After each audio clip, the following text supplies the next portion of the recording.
Kaixo, kaixo, herri mugimenduari ahotsa ematen jarraitzeko egin zaitez bazkide.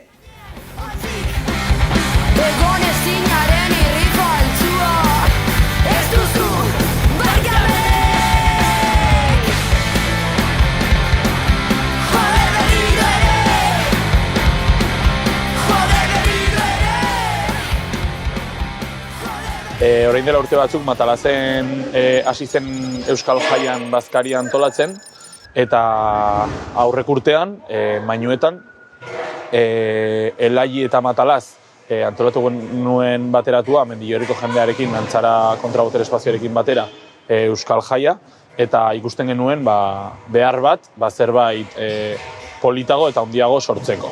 Orduan, Arrosadian, La Rosa espazioa sortu behar dutenez, logika berdinean, kontrabotere espazio bezala, adostu genuen Euskal Jaia hau Arrosadian egitea, frontoi honetan.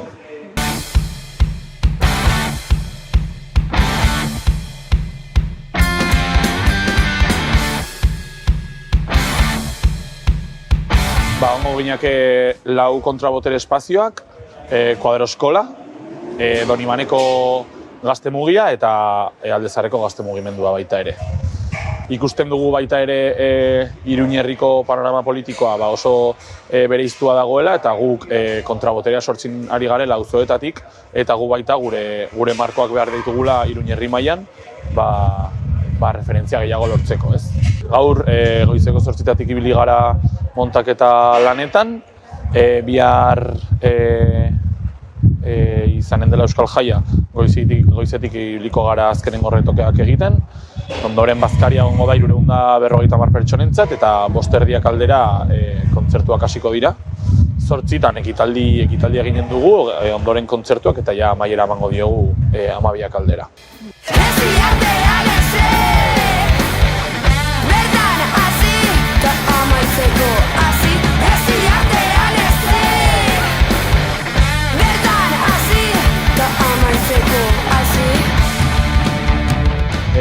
Animatu Iruñerriko kontrabotere espazioetan parte hartzera, baita ere komentatzea Errotxapean Muskerra baita parte hartzea, eta animatzen zaituztegula auzo lanetan, eta mila esker.